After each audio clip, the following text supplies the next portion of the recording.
আমাদের জুলাই বিপ্লব পরবর্তী নতুন যে অবারিত সম্ভাবনা এবং স্পোর্টস নিয়ে আমাদের ভাবনা, কালচার নিয়ে আমাদের ভাবনা এবং সব মিলে একসাথে কীভাবে টার্কি এবং বাংলাদেশের ফ্রেন্ডশিপটা কীভাবে আরও শক্তিশালী করা যায়।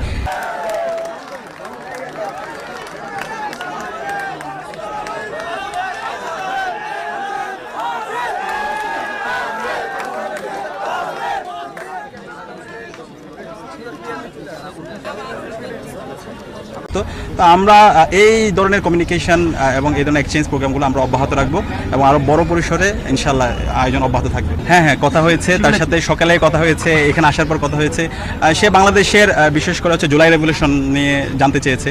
তো জুলাই রেভলিউশনে যারা শহীদ হয়েছে এবং নতুন বাংলাদেশের ইয়োধদের এখন কন্ট্রিবিউশনটা কেমন, আমরা কেমন বাংলাদেশ চাই সেটা। তো সেখানে আমরা বলেছি আমরা একটা নতুন বাংলাদেশ, ইনসাফভিত্তিক বাংলাদেশ, সে বাংলাদেশ বিনির্মাণ করতে চাই এবং সেই বাংলাদেশ বিনির্মাণের ক্ষেত্রে আমরা একসাথে কোলাবোরেশনে কাজ করতে চাই এবং বাংলাদেশে বিশেষ করে কালচারাল জায়গায় একটা বিশাল ভ্যাকেন্সি আছে। তো সেই জায়গায় তার্কিশ যেই মুভিগুলো আছে সেই মুভি এবং তার্কিশ যে মিডিয়া, সেই মিডিয়াগুলো আমরা এখানে কোলাবোরেশনে কাজ করতে পারি। বিশেষ করে তার্কিশ স্কলারশিপ, অনেকগুলো স্কলারশিপ আছে, Ibn Khaldun university, Middle East university. তো এই স্কলারশিপগুলো কীভাবে আরও সহজ করা যায়, শিক্ষার্থীদেরকে এঙ্গেজ করা যায় এবং স্পোর্টসের জায়গায় কীভাবে আরও ইমপ্রুভ করা যায় সেই বিষয়গুলো নিয়ে আলাপ করেছি এবং তারা বলেছে যে কোনো বিষয় তাদেরকে অ্যাপ্রোচ করলে তাদের জায়গা থেকে সর্বোচ্চ আন্তরিকতার সাথে তারা আমাদেরকে সহযোগিতা করবে। তো আমাদের এখানে অলরেডি মেডিকেল সেন্টার, পাশাপাশি আমাদের সেন্ট্রাল মসজিদ, সেটাও তার্কির ডোনেশনের মাধ্যমে খুব দ্রুত কাজ শুরু হবে।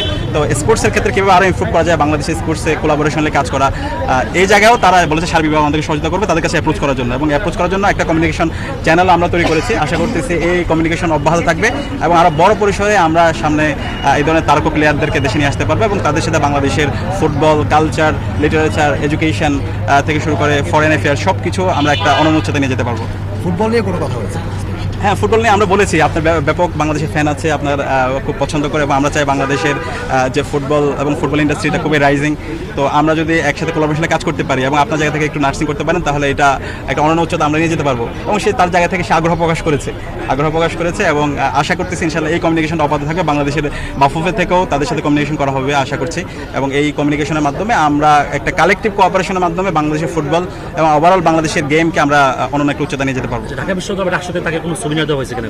হ্যাঁ, ডাকসুর পক্ষ থেকে আমরা সুবিধা দিয়েছি। আমরা আমাদের গত 4 মাসে আমরা যা করেছি সেগুলো তো দেওয়া হয়েছে, পাশাপাশি বাংলাদেশের সিম্বল কিছু দেওয়া হয়েছে, আমাদের গ্রাম বাংলার চিত্র সেটা আমরা তাকে তুলে দিয়েছি। পাশাপাশি আমাদের ডাকসুর পক্ষ থেকে আরও অনেকগুলো স্মারক ছিল, এসব কিছু দিয়েছি এবং তারা খুবই হ্যাপি হয়েছে, আন্তরিকতার সাথে সেটা গ্রহণ করেছে।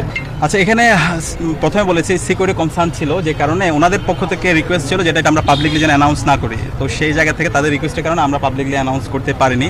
তো ওনারা বলেছে সামনে আরও বড় পরিসরে এই আয়োজনটা অব্যাহত থাকবে। আশা করতেছি তখন আপনাদেরকে সুযোগ করে দেওয়া হবে এবং তাদের কাছাকাছি যাওয়া এবং শিক্ষার্থীদের মতামত শোনা, তাদের অপিনিয়নগুলো শোনা, এই অপিনিয়ন শোনার মাধ্যমে আমরা একটা চমৎকার একটা প্রোগ্রাম সামনে আয়োজন করতে।